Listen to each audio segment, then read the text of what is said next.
Elias Barros 77 mandou R$ 5. Grande Besoto, sou católico desde sempre, mas desde o ano passado após a morte do meu sogro, que o tinha como pai, estou em profunda crise de fé. Não suporto nem permanecer na missa. Ao mesmo tempo preciso dar exemplo para meus 4 filhos que tento ensiná-los na fé. Como conciliar esse sentimento? Já passou por algo semelhante? Alguma leitura você sugere? Elias, eu não vou responder porque eu nunca passei por isso. O mais próximo disso que eu passei foi a perda da minha avó, que era minha segunda mãe. Foi quem me educou na fé, foi quem me ensinou a ser católico. E não, a morte dela não me gerou uma crise de fé. Pelo contrário, até porque eu estava preparado para a morte dela. Eu sabia que ela partiria. Foram 3 anos, na verdade, que eu passei aguardando que em qualquer momento ela ia morrer. Minha mãe me ligava constantemente, ela estava no hospital. A mãe achava, por várias vezes, minha mãe que cuidava dela, achou que ela não resistiria. E quando ela foi, eu tive um sentimento muito tranquilo, tipo, descansou em paz. Mas eu tenho alguém aqui que pode falar que é a Jéssica, minha sogra partiu, tinha 56 anos de idade, e a Jéssica disse que sim, ela brigou muito com Deus, que ela nunca deixou de acreditar, mas que ela brigou muito. Eu vou deixar a Jéssica falar que ela tem uma relação muito mais séria com esse assunto do que eu. Pode ficar à vontade, fala. Como é que é o nome dele? Elias. Então, Elias, é normal a briga, a confusão, a dificuldade. Eu não estive longe de Deus. Mesmo quando eu brigava com ele, eu estava perto. Mas eu questionei muito, em muitos momentos. Por quê? Porque eu me perguntava assim, eu via minha avó sofrendo por ter perdido uma filha. Minha avó na época tinha 85, eu acho. 80 e poucos anos e é muito difícil tu ver, lidar. Eu sempre digo que mãe nenhuma deveria perder filho. Por mais que seja muito dolorido perder a mãe, é a ordem natural das coisas. E o inverso. Então foi muito difícil ver ela definhando em vários momentos, sentindo saudade. A relação das duas. Elas moravam uma de frente para outra, então era uma relação muito próxima. Minha avó dizendo as situações. E ela não abandonava a fé. E aí serviu como, e é isso que tu fala da relação que tu tem pra mostrar pros teus filhos, que eu pensava, tipo, cara, eu tô lidando com uma pessoa que já perdeu os pais, já perdeu o marido, perdeu uma filha, e ela continua firme, ela não tá brigando com Deus. Quem sou eu pra brigar com Deus? Qual que é o tamanho que eu tenho pra isso? E por coincidência, hoje eu vi um post e o primeiro sobre o luto, e o primeiro comentário do post era de um padre. E o padre falava que ele sempre acreditou na existência do céu, mas que depois que ele perdeu a mãe dele, ele passou a ter certeza de que ele tinha que fazer tudo para chegar lá. Então, nos dias que te derem essa. E a certeza da vida eterna, do reencontro, é o que fazia eu pensar que eu tinha que ser alguém melhor. Porque eu sei que ela foi para um lugar muito bom. Então, para eu poder encontrar com ela, eu tenho que ser tão boa. Mas é muito difícil. Conversa. Uma vez eu tive uma chefe que dizia para mim: pede desculpa.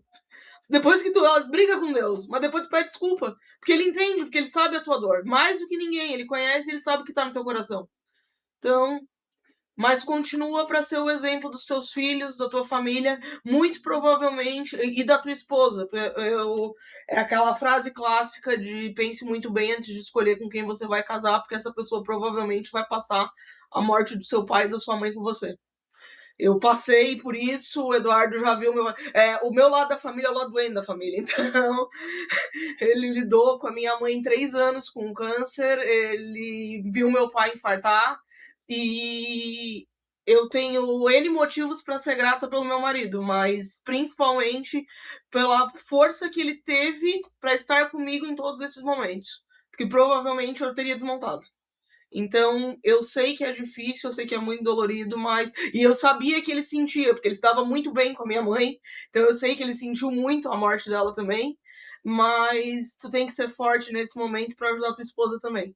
Não só os teus filhos que estão te esperando em ti, mas nela que precisa dessa ajuda. Espero ter. Não é leitura, Elias. É tempo e siga o conselho da Jéssica. Brigue com Deus quando for necessário. Questione, fale com o teu anjo da guarda. Peça entendimento. Brigue com ele também.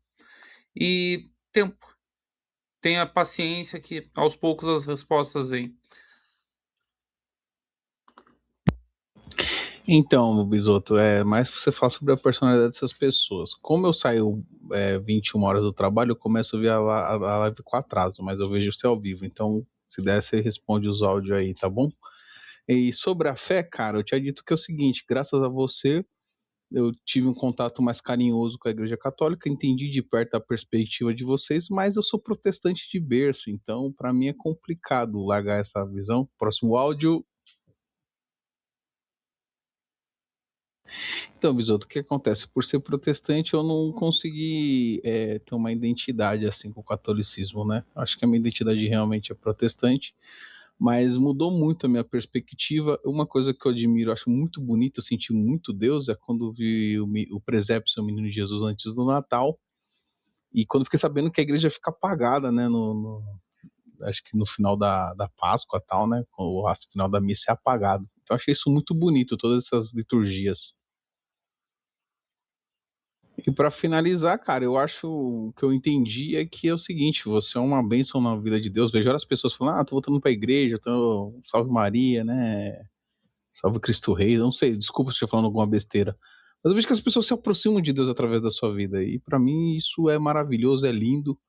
Eu não sou mais aquele cristão idiota que fica buscando rixa com as denominações ou com as visões teológicas.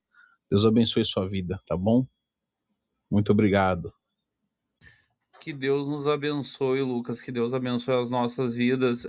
Eu falei faz o quê? Uma semana ou duas para um protestante do interior do Rio Grande do Sul. Ele trouxe o relato dele aqui que ele cresceu numa igreja luterana, que ele sempre foi luterano, e ele até queria ter algum tipo de experiência com o catolicismo, mas ele tinha dificuldade de romper com a denominação dele. Eu falei muito francamente, e ainda falei, talvez algum católico tradicionalista que esteja assistindo vai gostar do que vai ouvir. Mas, cara, eu desaconselho vivamente alguém que. E ele contou que ele tinha uma puta vida na comunidade luterana dele. Participava de grupo de jovens, de retiros e muitas coisas. Eu não vou dizer para essa pessoa larga tudo e vem ter uma experiência com o catolicismo, porque ele tem uma vida, ele tem uma comunidade. Uma das coisas mais importantes que eu vejo na igreja é a questão da comunidade de fé. E isso não se constrói da noite para o dia.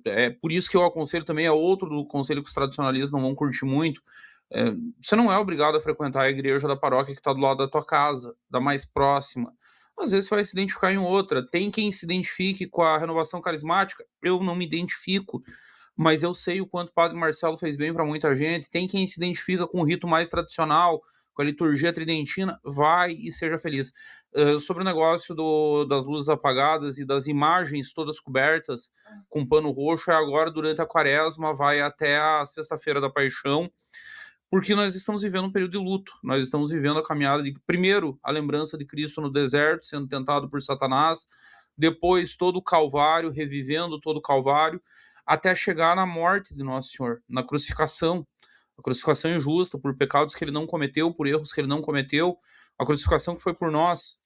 E aí, por isso que todas as imagens são cobertas, e no dia, na Sexta da Paixão, todas as luzes são apagadas, fica na penumbra, e nós só lembramos, é um dia de jejum total. Quem pode, claro, tem exceções, tem idoso, por exemplo, doente, criança, mas para adultos em condições é um dia de jejum total. As pessoas tornaram tradição comer peixe. A tradição correta é não comer nada. É um dia de 24 horas de jejum pleno. Você tá feliz na tua comunidade, você tá integrado, meu conselho é o mesmo que eu dei pro nosso irmão luterano, e eu tô com você. Cara, rinha teológica, deixa pra teólogo.